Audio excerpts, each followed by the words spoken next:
আপনি কি মনে করেন যে আসলেই আসবে শেখ হাসিনা? কারণ এর আগেও আমরা শুনেছি চট করে ঢুকে পড়বো, খুব কাছেই আছি, শেখ হাসিনার ফোন আলাপের মাধ্যমে শুনেছি।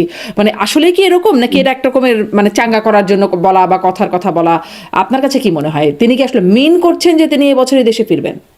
শেখ হাসিনা এই বছরই ক্ষমতায় চলে বা এই দেশে চলে আসবে, মানে বাংলাদেশের মানুষ এখনো শেখ হাসিনার জন্য অস্থির। এই যে শেখ হাসিনা ফিরবেন বলছেন, শেখ হাসিনা ফিরবেন, এই বছরই ফিরবেন তিনি ঘোষণা দিচ্ছেন, পরিস্থিতি কি সেরকম আপনার মনে হয় এবছর? কারণ অনেকগুলো বাস্তবতা তো মানে আমরা জানি যে মৃত্যুদণ্ড, নিষেধাজ্ঞা, এই বিষয়গুলো আছে, বা রাজনৈতিক বাস্তবতা, পরিস্থিতি আছে শেখ হাসিনার ফেরার? শেখ হাসিনা তো নিজেই ডিক্লার দিচ্ছে যে চলে আসবে। এখন এদের এত উদ্বিগ্ন হওয়ার কি আছে যে শেখ হাসিনাকে অন্যজন ফেরত আনবে? ফেরত আনার মতো তাহলে কাজগুলো কেন করবেন? ফেরত আনার মতো ঘটনাগুলো কেন করেছেন 2 বছর ধরে? বাংলাদেশে যে মৌলবাদী উত্থান হচ্ছে, যে উগ্র রাজনীতির উত্থান হচ্ছে, সেটাকে সেটাকে প্রতিহত করার জন্য আওয়ামী লীগ কিংবা বিএনপির মধ্যে এক সময় না এক সময় ঐক্য হবে, এবং এই ঐক্যের কোনো বিকল্প নাই। কারণ আওয়ামী লীগকে ছাড়া এদেরকে প্রতিহত করা বিএনপির পক্ষে একা সম্ভব হবে না তখন।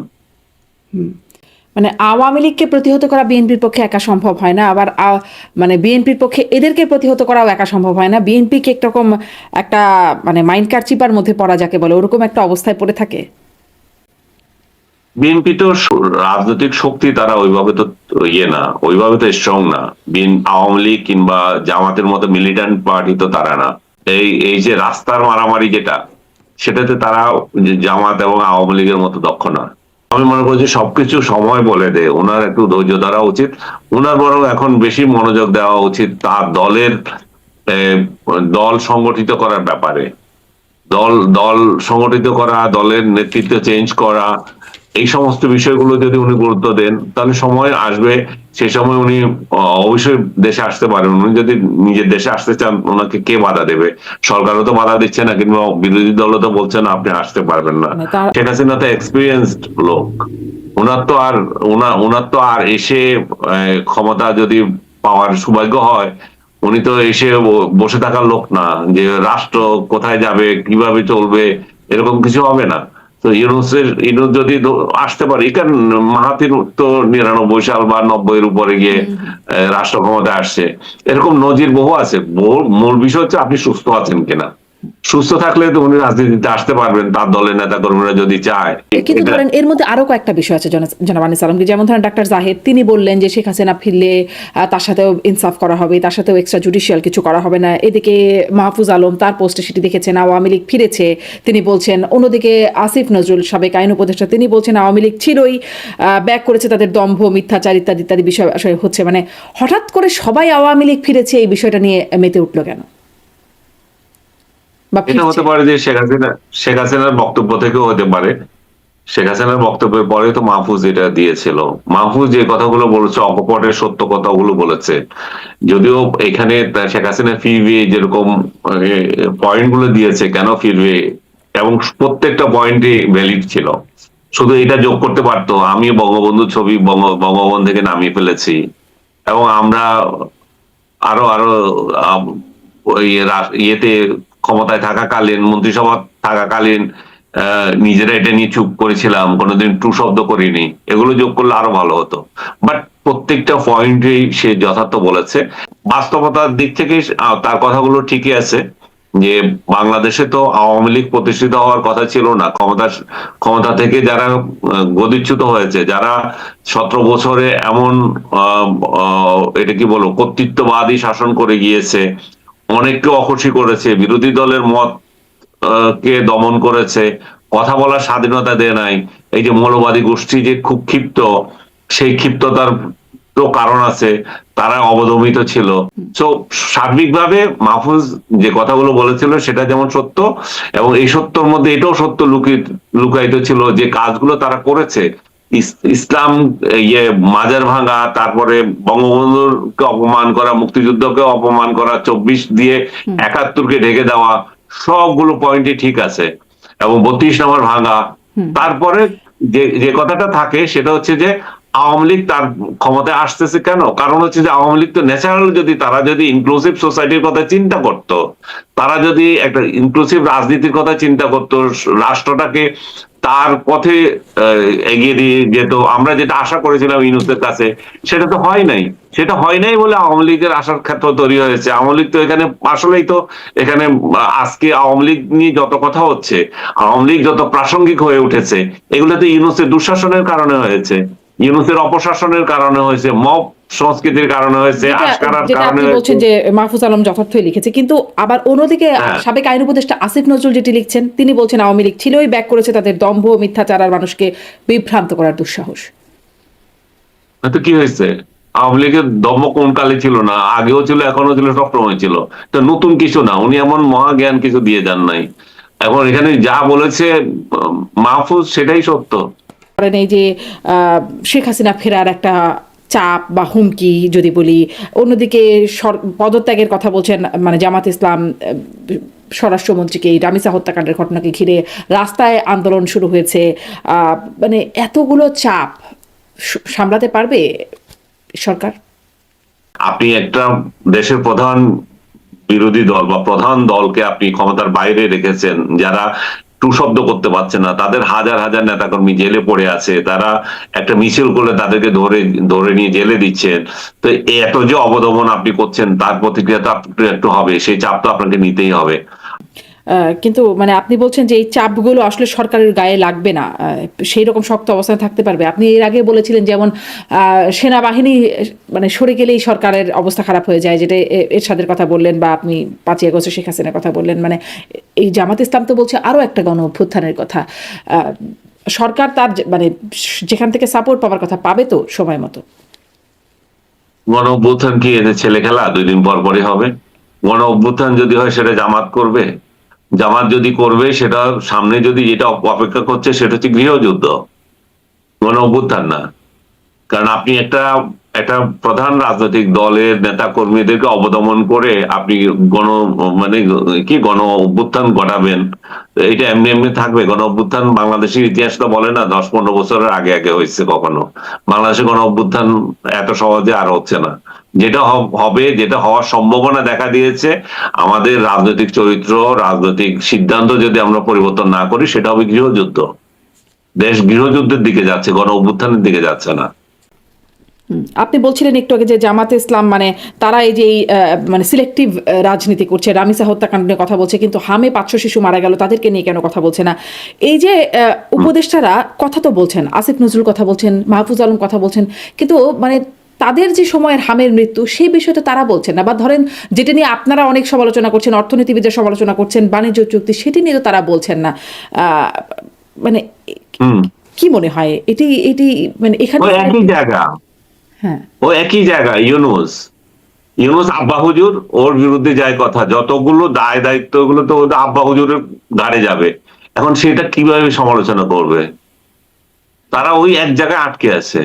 তারা যদি চোখ মানে খুলে যদি সমালোচনার জায়গায় সমালোচনা করতো, তারা যদি সিলেক্টিভ না হতো, তারা যদি দেশের কল্যাণ চায়, তারা যদি মনে করে যে এই যে এই দেশটাকে আমরা সম্মিলিতভাবে এগিয়ে নিতে হবে, এই দেশটাকে টুকরো টুকরো করে আমাদের কোনো লাভ নাই, তাহলে তারা এটা নিয়ে কথা বলতো। তারা এটা নিয়ে কথা বলে না, এই জন্যই যে সে অপকর্মের দায় তা ওদের ঘাড়ে আছে। ওরা তো এগুলো করেছিল। ইউনুস তো একা না। ইউনুসের সহযোগী কারা? এই আসিফ নজরুল বলেন, এই আসিফ বলেন, যা আদার্স যেগুলো আছে, এই মাহফুজ বলেন, এরা কি দায় দায়িত্ব এড়াতে পারবে? তো ওরা কার সমালোচনা করবে? নিজের গায়ে কি নিজে থুতু দেবে ওরা? যেটি দেখলাম যে নাসির উদ্দিন পাটোয়ারি তিনি আবারও টিম হামলার শিকার হয়েছেন, আবারও তাকে টিম নিক্ষেপ করা হয়েছে। বিচারের দাবিতে থানার সামনে গিয়ে বসেছিলেন, সেখানে স্লোগান হয়েছে। মানে নাসির উদ্দিন পাটোয়ারি এরকম বারবার হামলার শিকার হচ্ছেন, এই বিষয়ে আপনি মানে কি বলবেন? এবং দেখলাম যে ছাত্র দলের একজন নেতা আমানুল আমান তিনি বলছেন জিলহজ মাসে শয়তানের উপর পাথর মারার কথা, সেখানে ডিম মারা হয়েছে, মানে একরকম নাসিরুদ্দিন পাটোয়ারিকে ইঙ্গিত করেই বললেন। আপনি কিভাবে দেখছেন বিষয়টা? না, ডিম তো একটা ক্ষোভ প্রকাশের একটা ভাষা, স্বাভাবিক এবং ইন্টারন্যাশনালি স্বীকৃত ভাষা। এটা যে বাংলাদেশে হচ্ছে তা তো না। কিন্তু ঢিল মারাটা ভালো না আর কি, বা শারীরিক আঘাত করা, যেটা আমি দেখলাম নাসিরউদ্দিনকে শারীরিক আঘাতও করা হয়েছে। তবে নাসিরউদ্দিন ব্যাপারে দীর্ঘদিন থেকে তো অভিযোগ, উনি প্রধানমন্ত্রী থেকে শুরু করে যাকে ইচ্ছা আমার কথাগুলো যদি অপছন্দ হয় আমার বিরুদ্ধে একটা বলে দিলেন, বলে ওরা, এনসিপি লোকজন বলেও। তো এই যে কালচারটা, আমার যা ইচ্ছা তা আমি বলে দিলাম একজনের বিরুদ্ধে, এটা কোনো, এবং তারা তো একটা পদে আছে, নাসিরউদ্দিন বা তার দলের অন্যান্য নেতা, বড় বড় নেতারা, তারা তো তাদের পদমর্যাদা রাখা উচিত। তারা যদি আরেকজন প্রতিপক্ষকে বা মত পছন্দ হচ্ছে না ওরকম লোকদেরকে গালাগালি করেন এবং আজে বাজে কথা বলেন, তো তাদের সমর্থক যারা থাকে তারা তো উত্তেজিত হতেই পারে। তারা তো জাতীয় পার্টির মতো এই যে গৃহপালিত বিরোধী দল হিসাবে তাহলে পরিচিত হয়ে যাবে। কারণ এটা তো সবাই জানে, আমরা আর মাহমুদের ইলেকশন হয়েছে, আমরা ভাগাভাগি করে নিয়েছি, আমরা আন্ডার টেবিল ডিল করেছি। তো এটা আপনি যখন রাজপথে কিছু নিয়ে বলবেন না, তখন তো এটা নিয়ে সমালোচনা হবে। সমালোচনা যেটা হচ্ছে সেটা হচ্ছে সিলেক্টিভ কেন করছো। রাজপথে যদি আন্দোলন করতে হয় তাহলে ভালোভাবেই করো, সব ইস্যু নিয়ে করো, সরকারের ব্যর্থতা নিয়ে করো। এই ব্যর্থতাগুলো যদি করা, এগুলো যদি প্রতিবাদ করা হয়, সরকারেরও উপকার হয়, দেশেরও উপকার হয়, সরকারও চলতে পারে যে আমরা কোন জায়গায় ভুল করছি। কিন্তু সিলেক্টিভ যদি ইয়ে হয়, ইস্যু হয়, তাহলে তো সরকার বুঝতে পারবে না আসলে কোন জায়গায় ভুল করছে তারা এবং কোন পথে যাওয়া উচিত তাদের। তারা তো বুঝতেছে এগুলো হচ্ছে হিংসা বা কথার মানে প্রতিহিংসা বশত করছে বা দেখানোর জন্য করছে। আমি একটা জিনিস খেয়াল করেছি, নাসিরউদ্দিন এই কাভারেজ পাওয়ার জন্য যেমন আবল তাবল বকে। আমি যেটা জি। বলছি, নাসিরউদ্দিনকে হামলাকে আমি সমর্থন করি না, এবং আমি মনে করি যে উনার নেতা হিসাবে উনার আর একটু সংযত হওয়া উচিত। এখন এই ঘটনার দ্রুত বিচার চাইছেন সেই দলেরই নেতা আসিফ মাহমুদ সজীব ভুঁইয়া, সাবেক উপদেষ্টা, এবং তিনি বলছেন যে ভায়োলেন্স চাইলে আমাদের থেকে বেশি কেউ পারবে না, জুলাই অভ্যুত্থানে সেটা দেখিয়েছি, তিনি এটি বলছেন। মানে আবার সেই ভায়োলেন্সের প্রসঙ্গটি আসছে, মানে ভায়োলেন্সকে কদিন পর পর আমাদের দেখতে হবে। তখনও আমরা এই আসিফ মাহমুদ সজীব ভুঁইয়ার মুখ থেকে পরবর্তীতে শুনেছিলাম যে সশস্ত্র বিপ্লবের প্রস্তুতি ছিল, সেই অস্ত্রগুলো কোথায়? আবার কি মানে সেই অস্ত্র ব্যবহার, ভায়োলেন্স, তার একটা মানে সংকেত বা ইশারা দিয়ে রাখা হচ্ছে, হুমকি দিয়ে রাখা হচ্ছে? এটা আসিফ মাহমুদ কিংবা তার দলের লোকদেরকে আপনি কোশ্চেন গুলো বেটার হতো। আমি তো এটা জানি না, আমি এটা বলতে পারবো না, কিন্তু আমি যেটুকু অবজারভেশন আছে আমার, সেটুকু আমি অলরেডি পত্রিকা আমার ফেসবুক স্ট্যাটাসে লিখেছি যে আমি এটার এই ভায়োলেন্সের নিন্দা করেছিলাম জুলাইতে। আমি আমি বলেছিলাম আমি শান্তিপূর্ণভাবে শেখ হাসিনার এই যে পিরিয়ড চেঞ্জ চেয়েছিলাম, একটা সরকার পরিবর্তন চেয়েছিলাম। কিন্তু যখন আমি এই ভায়োলেন্সের বিরুদ্ধে লিখেছি তখন এরা আমার বিরুদ্ধে সম্মিলিত আক্রমণ করছে যে আমি শেখ হাসিনার পক্ষ নিয়েছি। হ্যাঁ, কিন্তু তো আজকে তখন শান্তিপূর্ণভাবে কি সেটা সম্ভব হতো বা হচ্ছিল? 17 বছরের মতো তো হয়ে যাচ্ছিল, শান্তিপূর্ণভাবে কি হওয়ার মতো পরিস্থিতি ছিল? ছিল, থাকবে না কেন? সেনাবাহিনী যখন মানে ক্ষমতার উপর থেকে ইয়ে হয়ে যায়, লাঠিয়াল বাহিনী সাজবে না বলে দেয়, তখনই এদের পতন হয়। শেখ হাসিনারও এভাবে হয়েছিল, এরশাদেরও এভাবে হয়েছিল, 90 আগে যতগুলো আন্দোলন হয়েছে সেগুলো হয়েছে, 96তেও তাই হয়েছিল। এই ক্ষমতা পরিবর্তন সবগুলো এরকমই হচ্ছে। তো এখানে যে বিপ্লব করে মহা উদ্ধার করে ফেলেছেন তা না। কথা হচ্ছে যে সেনাবাহিনী তখন কোন দিকে অবস্থা নিয়েছিল। এরশাদের আমলেও সেই একই অবস্থা, আমরা বিপ্লব করে মহা কিছু করেছিলি তা না। আমরা যখন রাস্তায় নেমেছি সেনাবাহিনী দেখেছে যে আর পথ নাই, রাস্তা যখন বন্ধ হয়ে গেছে, দেশ যখন অবরুদ্ধ হয়ে যায়, তখন কি হবে? এভাবে ক্ষমতার পরিবর্তন হয়। এখন আসিফ মাহমুদরা সশস্ত্র করেছে, সেটা তারা স্বীকার করছে এখন। এখন সে তার নিজের স্বীকারোক্তিতে আসতেছে। এর আগে দ্বিতীয় তৃতীয় শ্রেণীর লোকেরা বলেছিল আমরা রেল ভেঙেছি, আমরা অমুক করেছি, আমরা সড়ক ভবনে হামলা করেছি, তারপর টেলিভিশনে হামলা করেছি, সেগুলোকে ওনারা গুরুত্ব দেন নাই। এখন প্রথম সারির নেতারা বলতেছেন যে আমরা এগুলো করেছি, ভায়োলেন্স আমরাই করেছি। এবং আপনি নিজে আবার আসিফ মাহমুদের আরেকটা উদ্ধৃতিও দিচ্ছেন যে সশস্ত্র হামলার ইয়ে ছিল, প্রস্তুতি ছিল তাদের। তো এখন তো ইন্ডেমনিটি পেয়ে গেছে এই সমস্ত ঘটনাবলিতে, ভবিষ্যতে এগুলো রেকর্ড হবে বরং এদের জন্য, এবং ইন্ডেমনিটি তো শেষ না। সেই জন্যই এরা আওয়ামী লীগ ভীতিতে মরে।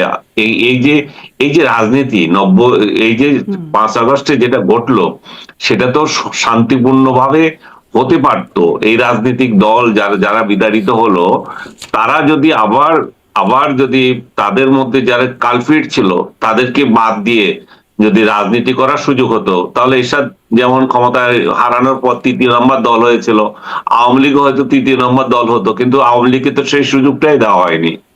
একটা ইনক্লুসিভ ইলেকশন তো এখানে হয়নি। জি। এখানে যে ধরনের ইলেকশন হয়েছে, এখন সেই ইলেকশন নিয়েই কথাবার্তা হচ্ছে, সেই ইলেকশনের স্থায়িত্ব নিয়ে প্রশ্ন উঠতেছে।